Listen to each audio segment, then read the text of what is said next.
Njagala okwebaza Katonda I want to thank God olw'ekiseera kino. for this moment. Njagala buli muntu aggyeyo Bayibuli ye. Let everyone remove his Bible.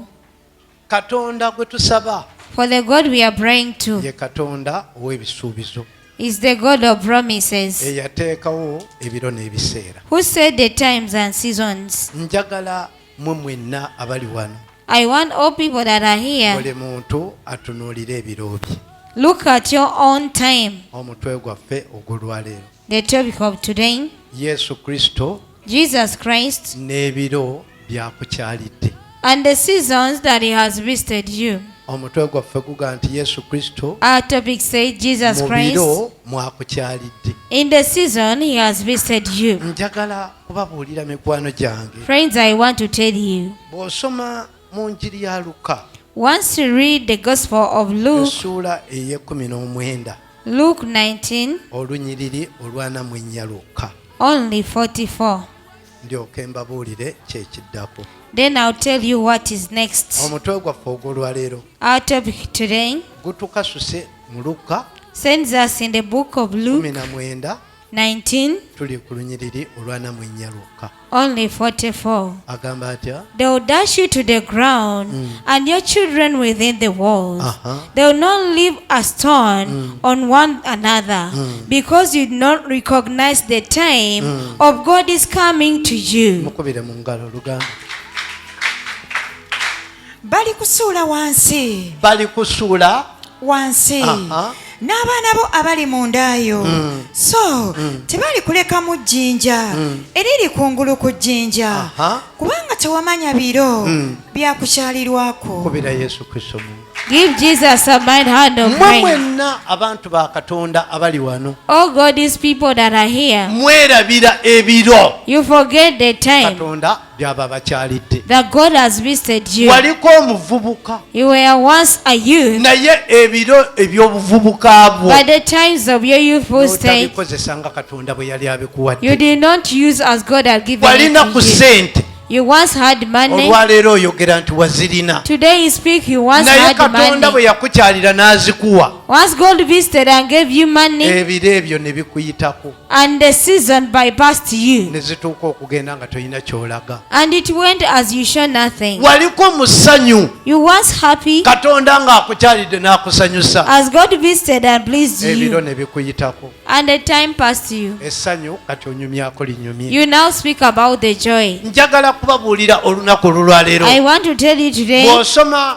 mu Luka 19 once Luke 19, essuula ey'esooka, 19:1, Luka 19 olunyiriri olusooka Luke 19 verse okutuuka 1 ku lunyiriri olw'ekkumi, up to 10. olabawo Zaakayo. You see Zacchaeus. Zaakayo Zacchaeus ye musajja eyakyalirwa Yesu, was the man who Jesus visited. era njagala babuulira I want to tell you, Yesu ng'akyalira Zaakayo, as Jesus visited Zacchaeus, Zaakayo yasooka kumunoonya, Zacchaeus first looked for him. naye ebyewuunyisa Surprisingly, Zaakayo Bayibuli emwogerako, the Bible speaks of eyali Zacchaeus, omusajja omuwooza the man who was a tax collector, ate yali musajja mumpi, and he was short, naye nga anoonya Yesu amukyalire, looking that Jesus may visit him, teyatunuulira bya buwooza, not looking at kubanga collecting abawooza baali taxes, bamanyiddwa nti boonoonyi. for they were known as sinners. Teyatunuulira bumpi He bwe, did not look at his nti Yesu size, tasobola kuyingira and gy'ali. Jesus cannot go in Mwabali unto wano him. olwaleero Those that are here today, mulina ebyekwaso nga Yesu Kristo ayagala you obbakyalira. have excuses as Jesus want to visit Njagala you. olunaku olwaleero I want today, ebibadde ebyekwaso whatever was Yesu excuse, ng'akyala mu bulamu as bwammwe Jesus visits your bifuuke life, ebyamagero gye muli. to become miracles unto you. Gandi mukwano gwange Yesu, My friend bye Jesus, mbadde neekwasa, whatever excuses I ebibadde had ebyekwasa eri obulamu that were bwange, excuses of nga my Yesu life, Kristo Jesus okyalira obulamu bwange, which is my life, bibeere ebiro let byange, it be my time. ebibadde ebyekwaso The excuses bifuuke ebyamagero gye ndi. to become miracles Tuli unto mu me. Luka 19 We are in olunyiriri Luke olusooka, 19, tuyimire ku lunyiriri olw'ekkumi. 1 Awo up wali to ekigambo 10. kya leero. The word of today. agamba atya Jesus entered Jericho Uh-huh. and passing through, a man was there named Zacchaeus. He was a chief tax collector and was wealthy.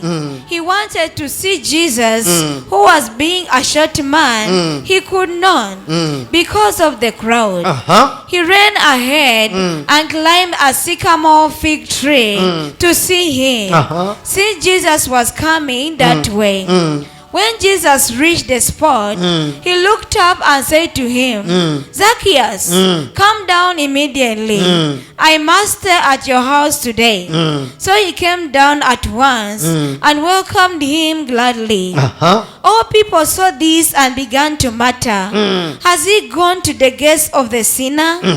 But Zacchaeus stood up and said to the Lord, look, Lord, here and now I give a half of my possession to the poor. And if I have cheated anybody out of anything, I'll pay back 4 times that amount. verse 9 Jesus said to him, today salvation has come to this house, because this man too is a son of Abraham. verse 10 For the Son of Man came to seek and save what was lost. mukubire mu ngalo luganda n'ayingira mu yeriko Aha. n'aba ng'ayitamu kale laba waliwo omuntu eyali ayitibwa erinnya lye zaakayo Aha. naye yali mukulu w'abawooza era nga mugagga Aha.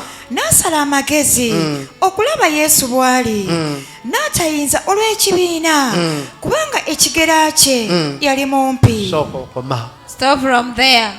bayibuli eyogera ku zaakayo The Bible speaks of eyali Zacchaeus, omuwooza who was a tax collector, omugagga a rich man, naye ng'ekigera kye but his way, yali musajja mumpi. he was a short man. mwe abali wano olwaleero Those that are here today, njagala kubabuulira I want to tell you, abantu nga babasalira omusango as people condemn you, mutunuulire katonda. look upon God. katonda atuula mu ggulu The God of heaven, bw'anaabatunuulira once he looks at you, abantu bye baboogerako whatever people speak about you, temugenda biraba eri bulamu bwammwe. you shall never see them at your life. abantu baali bamanyi zaakayo People knew Zacchaeus, omuwooza the tax collector, eyagagawalira mu bubbi, who got wealthy through stealing. naye ye n'anoonya yesu He looked for mu ngeri Jesus yonna mwe yali ali. in any way he was in, teyeetunuulira nga ye not looking at himself, kubanga yali mumpi. for he was a short man. mwabali wano olwaleero People that are here today, katonda ng'abanoonya as God searches mu for you biro byammwe mwennyini, in your very time, mulemeddwa obikozesa nga katonda you fail bw'abibawadde. to use as God has given it to you. waliwo ekiseera There is a moment ogenda okuba nga tokyasobola kubeera ng'ojja mu kkanisa, when you won't be able to come to church. Lwaki? Why? emirimu gikuyinze, For the work will be too much era nga n'ebiseera tokola ki. and you won't have enough time. ntunuulira obudde buno abali ebweru Right now I see those overseas, babeeranga wano they could be here, ng'amazima gennyini okujja mu kyaki balabanga abatayina budde. as they had no time of coming to kati church. obudde buno bali emitala Right w'amayanja. now they are overseas. buli kadde ngenda okuva mu saavisi ng'ekiri ku ssimu. Once I'm from the service, what is on online? Musumba Pastor. musumba nsabira. Pastor, pray. eno ensonga yeetaaga mu kyaki. This naye matter nga I need church. katonda we yabaweera ebiro ebyo But when God gave them that ebyokubeera mu kyaki time, bamuweereze, being in church and serving Him, tebabikozesa nga bwe byali. they couldn't use it the way it was. zaakayo ono yali omusajja omumpi. Zacchaeus, the short man, bwe yawulira yesu when he heard of Jesus, n'ayagala amulabe, he longed to see Him teyeetunuulira lwa bumpi bwe. and he did not see His stature. njagala mmwe abali wano olwaleero I want us you here tonoonya today. katonda kubanga abeewammwe bakukyawa. Don't search for God because you are hated. tojja mu kkanisa Don't come to church kubanga abeewammwe tebakwagala. because you are not loved. tunuulira katonda Look upon the Lord osale amagezi gonna and make possible oteekewo ways enkolaganawo ne katonda, buli kimu kijja of ttambula. relating with God. Everything shall move on. abantu ba katonda mulekerawo okwekwasa abaami. Stop giving excuses about the men. kino njagala kibawanga lugero. I want to give you this story. zaakayo ono ye yali mumpi, Zacchaeus was naye a short bayibuli man. eyogera nti teyasigala wali we The yali Bible says he did not kutandika remain kwekubagiza kubanga mumpi. and lament because of his bayibuli short emwogerako stature. nti yalinnya omuki, The Bible said he climbed a tree. yalinnya omuki, palm tree. mwe abali wano olwaleero Those that are here mwasalanga amagezi nga mugenda today, you kubasamize could make ways of going to witch doctors. olwaleero bwe muba mujja mu nnyumba ya katonda temuyina magezi Today you have no ways of coming to the amagezi house of mwakafunanga God. mugenda mu masabo You could get ways of getting to the shrine. simanyi mmwe beŋŋamba I don't know if I'm speaking about you. ona kwakuliranye omugandi simanyi gwe gwe bagamba Touch your neighbor and ask, are they speaking about you? olwaleero luno Today, gwe yalokoka as you are saved, ogamba nti bakulemesa saying that they are failing you. n'amagezi agakuleeta ku kanisa togalina You have no ways of coming to naye ate church. bw'oba oyogera ogamba nti walokoka But you said that you are zaakayo saved. ono eyali omumpi Zacchaeus, the short man, teyeekubagiza lwa bumpi did bwe not lament of his yasala short size. amagezi He made ways anoonye yesu gwe yali of yeetaaga looking for Jesus he needed. mwe mulimba bulimbi You just tell lies. temunneetaaga katonda mwetaaga baami bammwe You don't need God but your temunneetaaga husband. katonda mwetaaga mirimu You gyammwe don't need God but your work. olunaku lwe lunaakya nga weetaaga A katonda day that you shall need n'amagezi God, agakuleeta ku kanisa gajja kulabika you shall get ways of coming to church. bino bye mwekwasa mu lugendo The excuses of the journey, tunuulira akuliraanye look at your neighbor. katonda tagaba mukisa wali muntu yenna waatuukira God does not put the blessing where you katonda can see. addira omukisa For God gets a blessing n'aguteeka mu kifo ekizibu ennyo and puts it in a hard yensonga lwaki place. abamu mugunoonya temugulabako That's why people look and cannot find Lwaki? it. Why? awo awazibu ennyo we yaguteeka Where you put in a very muti remote okweŋŋanga place, ebizibu ebiriwo mugutuukeko you fear to encounter problems that you may reach unto it. owulira omuntu ddala ava masaka Here somebody from Masaka naye ng'okubona yakujja kitebi and got healed from Chitevi. bw'abeere masaka naga At Masaka, he says, transport banna now the transport. kanisa eyo nnungi The church is good, naye munango transport but the transport, toyinza kukiteeka mu nteekateeka zo you can't put onto your katonda plan n'atateekawo obusobozi bukuleeta that God failed to provide the way that comes and brings you. mbawa bujulizi I'm giving you a testimony. nze navanga wano nafuna ekiseera ekizibu ennyo I got a very hard time nga buli kimu kyonna nkimanyi as I knew nga na everything. buli mulimu gwonna asobola okugukola I could work every job, naye nga buli kkubo lyonna liggaddwa but all the ways were blocked. katonda yaleeta ebyo byonna God brought all nsobole okufuna mu ebyengendo babuulira batudde that I may get what to tell people seated now, nsobole okumanya that I may know omuntu atalina mulimu a jobless person. abeera mu bulumi kika ki What kind of pain do they era experience? omuntu ali mu mbeera eyo tambuza A ebigere person in the situation of muli footing. ki ky'abaawulira What do they feel from within? njagala kubabuulira olwaleero I want to tell you today. katonda ng'alina wakutwala Once God is taking you sala amagezi somewhere, olabe bw'otuukayo make ways of reaching over bw'osoma there. ku lunyiri olwokusatu On verse olunyiri 3. olwokusatu Verse 3. agamba atya n'asala amagezi okulaba yesu bw'ali Aha. n'atayinza olw'ekibiina kubanga ekigera kye yali mumpi omusajja ono ng'asala amagezi The man made possible ways yali tayinza ye kulengerwa and couldn't be seen, kubanga yali talina gwalinnyako for he had no one to step on, bonna baali bamusiikiriza and all were kyabayogera ku lunyiri overshadowing olwokuna him.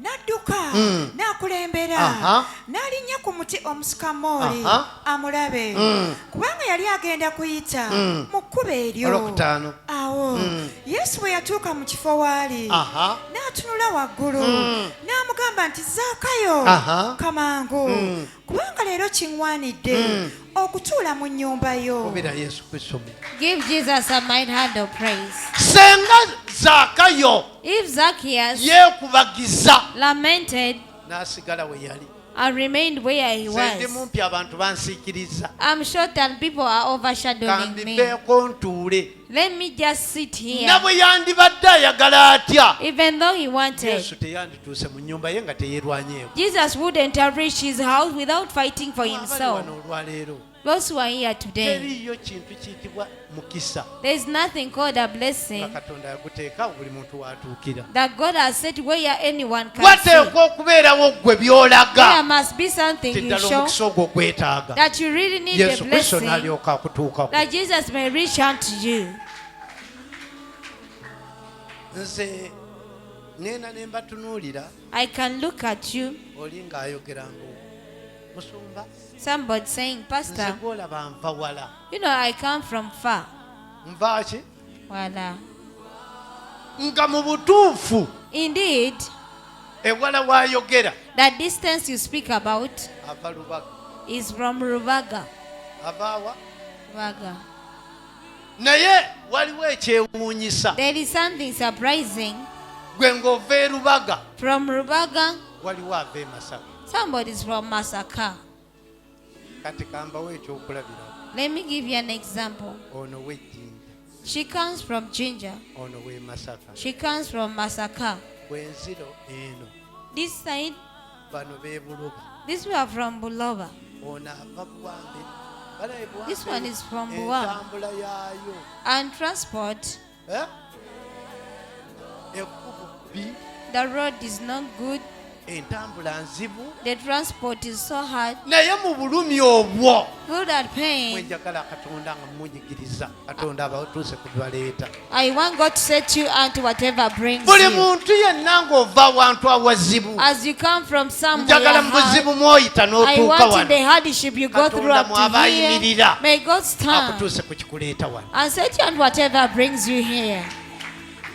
Wabeerewo olunaku That you may have a day lw'oyimirira of standing oyogere ku bulungi bwa Katonda ne Katonda by'akutuusizza. and speak of the goodness of the Lord and what He has given you. Ntunuulira kati nagendako ew'omukyalo oyo Namutebe. I once visited Namtebi's home, Ekkubo ly'emukono eryo bannange Jinja Road. Ginger Road. Jaamu ali ku luguudo. Jam is onto that road. Naye atuuka emukono She reaches Mukono n'akwata eridda e Bugerere. and branches up to Bugerere N'aleega paka ku Mpoma satellite eri.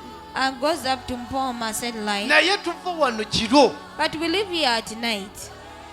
Nze nsigala nga Mukama Katonda. I remain single, Lord my God. Kulembera abantu abo batuuse n'emirembe. Lead the people and make them rich Nga nange safely. kennyini muli nkiwulira. I also feel it from Nti within nange kennyini kyandibadde kizibu gye ndi. that it will be difficult for me as Nze well. mu kunyigirizibwa ne byonna bye nayitamu. Through the hardship and whatever I went through, Katonda anfudde kino kyendi ku ebyo bye nayitamu. God has made me this for what I went through. Abantu abatayagala kusala magezi Those who don't want to make any possible ways okutuukako ebyo bibaleeta. of reaching out whatever brings Bwelekadde mmwe them, muba mwemulugunya. you are always in complaints. Njagala wabeerewo ekiseera I want you to have a time nga mu mbeera eyo mw'oyita or the situation you go through owaganya buwaganya n'ojja. as you pull through and come.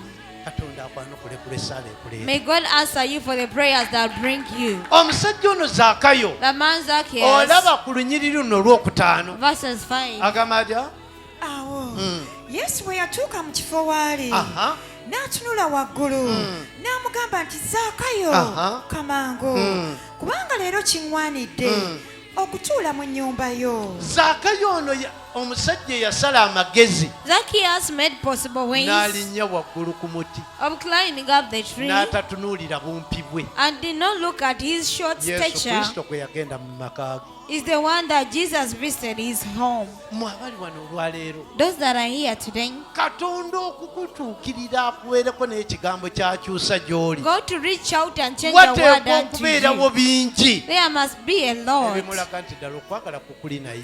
that show that his love is with you. Nze mbalaga For me, I'm showing you. abantu abalokoka People who get saved ne mutawaayo budde and they don't even give time olw'ekyo kye mwayingiramu. of whatever you entered into. Teriiyo kintu kinnuma There's nothing that hurts me nga lunaku lwakubiri. as Tuesday.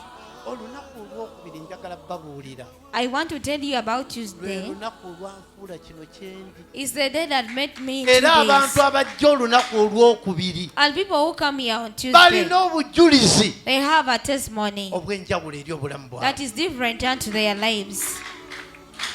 Olunaku olwokubiri Tuesday lubeeramu omuntu bwe weeteekateeka has the way you prepare. n'okuyiga okusaba nga bwe wandisabe Katonda n'ayanukula. You learn how to pray that God may answer. Ekibaleeta okubuna amakanisa What makes you go around ova mu eno churches from this oyingira mu eno to that, ogenda mu eno and to that, odda mu eno come to onenya this, musumba you blame the pastor. amafuta gakendera The olina anointing is gwogagaba so low, although you give it to him, gagendera ku ggwe. it is low unto you. naye awo wooba ovudde But where you've left, waliwo abayimirira ne bawa obujulizi ku lwa Katonda abakoledde. there are those who testify for the Lord has worked for them. Mwe abantu ba Katonda God is people. temwagala kumanya. You don't want to know. Njagala babuulira olwaleero I want to tell you today. nga bwe mulaba bwe tuli mu bulamu bw'ensi eno As you may see the life of this nga buli world, kintu kyonna kyetaagako okumanya as everything you need knowledge about it. n'ebya Katonda byetaagako okumanya olyoka obitegeere. Even you need to know godly issues that you may muleme understand them. kulokoka Don't be saved gw'ojjenga wano lwa Sande and come here on Sunday. kusabire I pray for nga you. nabuweekoona Though you akagere neck your toe, olina kunoonya you musungu. have to look for a pastor. Zaaka ye yali omumpi Zacchaeus, who was short, yalinnya omuti climbed a tree Yesu Kristo gye yamuwanula n'akka. where Jesus commanded him to come down. Mwe abali wano olwaleero Those that are here today, njagala kubabuulira I want to tell era you, njagala bategeeza as I inform buli you, muntu asala amagezi ageerwanako ku lwa Katonda gwe yeetaaga amukolere. many possible ways of fighting that God may work for you. mulemenga kudda waka Don't just go back home. gwe nga mu kanisa ojja lwa Sande. You only come to church on Sunday. Kati olwaleero abamu waliwo abatudde abalina mu kunninya Today, some people may be seated blaming the pastor. nsonga tali ffe. Pastor isn't fair. Sande teyaliyo. On Sunday, he wasn't there. Kaakati lwabaddewo era atuuse kikereza era tatusabye. And today he's around, he came in late and didn't pray for us. Munsunireko akulira. Pinch your neighbor. Kati tunula eno gyendi. Look back to the pastor. Lwaki kiri bwe kityo? Why is it so? Kubanga toyina ngeri ki gy'onoonyaamu Katonda. For you have no ways of looking for Ebibyo God. byetaaga kayiringito so si ku lusozi. You need everything on the slope, not any Katonda ono hill. eyatutonda The God, our creator, ye yateekawo ensozi he said the mountains n'ateekawo emiseetwe and the slopes n'ateekawo n'obuserengeti and the valleys, ate n'ebikko ne bibeerawo. and even put the valleys there Byonna bitulaga obulamu bwe tulina okuyitamu. to show the life that we have to go Leka through. kutandika kulowooza Don't just think nti waliwo ayinza okuziyiza that somebody can stop gwe nga you teweeziyiza. as you don't stop yourself. Yesu yeebazibwe. Praise Jesus. Erinnya lya Mukama waffe Yesu yeebazibwe. Praise be to the name of our Lord Jesus. Njagala muyige okwerwanako Learn to fight for yourselves. nga totunuulidde muntu. Don't look at Ozzeewo anyone. enkolagana yo ne Katonda ojja kulaba ebigivaamu. Set your relationship with God, you shall see the results. Omusajja Peetero A man Peter yagenda n'ajja yeemulugunyiza Yesu complained before Jesus nti ffe boolaba that as you see, twaleka ebyaffe ne tugoberera. we left our issues and followed you. Tulibeera naki? What then shall we have? Mu abatudde wano People seated here, njagala obuuza oyo akuliraanye. ask your neighbor, Kiki kye wali ofiiriddwa ku lwa Katonda what have you ever lost for the God that brings you? Mukooneko mpola. Touch your neighbor Omubuuze slowly. mpola. And that's slowly. Bw'atudde wano. As you seated here, Kiki kye wali ofiiriddwa ku lwa Katonda. what have you ever lost for Kyoyinza God okuyimirirako n'omubanja. that you may stand and demand? Peetero agamba nti ffe twaleka ebyaffe. Peetero Peter, yali saying, muvubi Peter was a fisherman. era neewuunya abalokole abatayagala kukola. I'm surprised of some Ne people muwoza don't mbu want Yesu to. yampita. Saying that Jesus Yakusanga called wa me. Where ggwe? did you find you? Weeyita. You called yourself. Kyova olowooza mbu ebya Yesu bizibu. That's why you think Jesus is Abo be issues. yayita Those he called, yabawa obusobozi bw'okuyitibwa he kwabwe. gave them a bit in their Onsanga calling. wano nga nkugamba nti ebya Yesu bizibu. You find me and I say Jesus is issues. Bw'ova n'abonaku bwa Yesu owaawa. Suffering for Jesus from where? Ne kala n'ekyuka. And changes your color. Omanyi nti obwavu butunuza bubi. Do you know poverty can give you a bad look?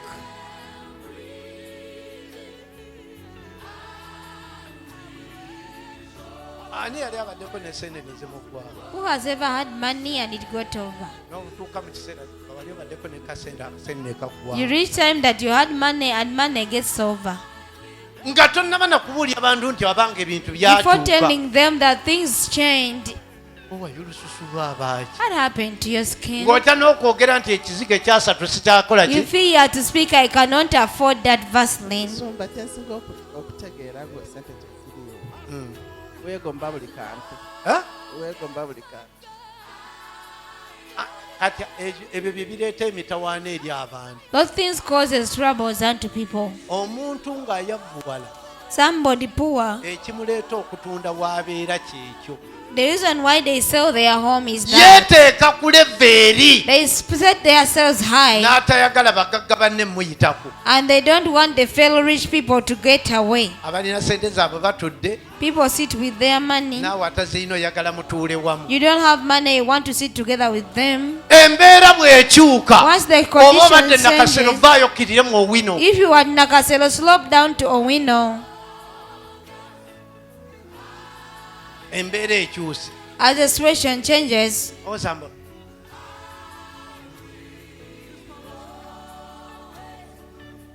Enva bwe ziba nga teziriimu birungo bimala, once I don't have enough ingredients, n'alidde emmere ennuma asinga. somebody eating food without sauce is better.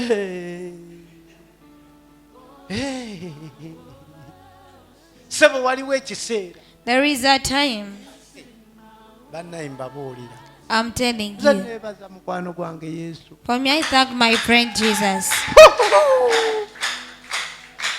Simanyi oba mmwe mwali mulabyeko ku mbeera enzibu I don't know if you have ever said the hard situation ey'okuteeka omunnyo or putting salt mu mazzi in water n'oteekamu ne kaamulali and you put the red pepper n'okoza akawunga n'obeerawo. and you eat with the bosho and you stay. Simanyi bagenzi. Kati tunuulira embeera bw'etyo Imagine such a situation. n'owaata ettooke You peel matoke n'olisuula mu mazzi and put in water n'oteekamu omunnyo and put salt n'ofumbirako ne caayi n'omujaaja and ate nga prepare temuliimu with, sukaali. without even sugar. Ekyeggulo kikoze eki? Supper is done. Katonda n'akuleeta e Kampala God brings you to Kampala n'akuwunyisa katungulu and make you smell the onions. akali mu nnyaanya Onions with tomatoes, n'okatunuulya nga kalimu ekinzaali with the even curry powder, ate n'otakoma okwo and you don't stop from n'osuulamu there. n'ebifi by'ennyama 4 You put 4 pieces of meat. n'otuula ku dayiningi n'olamula You sit on your dining ne and bukya ku speak. makya A day comes n'ogamba nti nze Katonda tanjagala. and you say God doesn't bw'oba love me. tojjukira Katonda gye yakujja If you don't remember ne how far gy'akutwala God togenda brought you, kumanyaayo. you won't know where He's taking you.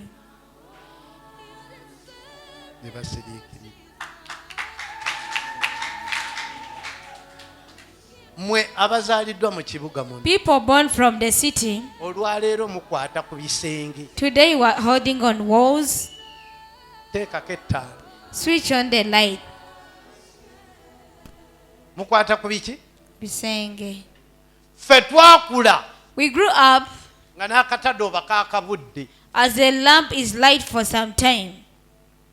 kano akataala ak'olutambi, That short lamp, kataala akaluki oh tambi, mu mpewo tekaaka. it doesn't light even during the cold weather. Olwaleero eyo Katonda gye yakujja Where God got you from today n'akuleeta mu kibuga, and brought you to city, n'obeera mu kibuga n'ogaa nti Katonda tanjagala. and you say that God doesn't love you from the city. Lowooza ku mazzi Think of the water ge watambuliranga olugendo, that you could move for the olwaleero journey. nga gakusanga w'osula, Today the naye water gets n'amaanyi you home. agagasena But power of collecting water, nago n'ogaa nti toyina. you say you don't have. Manyi siina gasena mazzi, I don't have energy of naye collecting ng'amazzi water. gali luddawa. But water is next to you. Waliwo ekiseera There is a time Katonda lw'ayinza okujja ku mazzi ago when God can remove you from n'akuzza that ewammwe eri water ebukomansimbi and take you back to Bukoma Nsimbi, ng'oluzzi luli bunnamwaya. as the well is at Bunamwaya. Oluzzi luli luddawa. Bunamwaya. Ente we zinywa naawe woosena Where the cows drink from is where you get water nga from. wonna wafaanagana, And it is the same. naye n'otagulumiza Katonda akyakuwa kugana agatukula. And you don't honor the Lord who gives you the clean water. Zaakayo Zacchaeus yasala amagezi gonna made possible ways yesu kristo atuuke mu nnyumba ye. that Jesus may reach unto his njagala house. olunaku luno olwalwaleero I want today wabeerewo bingi ebigendera ku kusaba kwe tusabye. to have a lot that Olunyino can come as our olw'omukaaga. prayer. Verses 6. n'akamangu n'amwaniriza ng'asanyuka Aha. bwe baalaba ne bamwemulugunyiza bonna nga bagamba nti ayingidde okusula omw'omuntu alina ebibi. kubeera yesu kristo mu ngalo. Give Jesus a mighty hand of praise. mwe abali wano olwaleero People that are here today, tolifuna ssente ne batakwogerako. you don't get money and they fail to speak. tolifuna ssente You don't get bwe money. watambulanga nabo Those you ne moved musigala with, nga muli you bamukwano. remain friends. bateekwa okuteekako ekigambo They ekibi must put a bad word ekitegeeza ssente z'oba ofunye. to mean the money you've got. bw'olabanga ng'ofunye ssente Once you see you've got money ne kubula azoogerako and no ezo one si speaks, ssente, that's not money. wateekwa okubeerawo. There must be bw'ofuna ssente n'abo abanyiiga. those who get annoyed because of you get money. omanyi nti enkulaakulana eruma Do you know prosperity can hurt? wanje enkulaakulana ekola ki? Prosperity hurts. era kino njagala kibabuulira, I want to tell you si this. buli muntu yenna kaabeere muganda wo Not that anyone, even gy'ayinza your okusanyukira brother, embaga gy'ogendako, can be happy for the wedding you are going ayinza to have. okusanyukira ennyumba gy'ozimbye, Can be happy for the ayinza house osanyukira emmotoka or for the gy'okuze. vehicle you've bought. Bw'olabanga ekigenda obbayamba You see, although it shall help naye out, ng'emabega waabo but behind them, waliwo abasimba amakuuli. there are those who are against it. bagambye okukola nga ffe tukola, You think that's only working as we've abo balina worked. bintu byabwe. They have their own things. eyo gye bagende. Where they went to, nebaza katonda. I thank God. njagala mmwe abajja wano I want those who nga come here. baboogerako katonda abayimusi, Let them, as they speak, that nga God may babanyooma raise you. katonda abasitule, As God raise you, as they speak, abakulaakulanye, and prosper you, ekyali ekivumo eri obulamu bwammwe, and reproach unto your lifuuka life, essanyu n'emirembe eri obulamu bwammwe. to become joy and peace unto your life.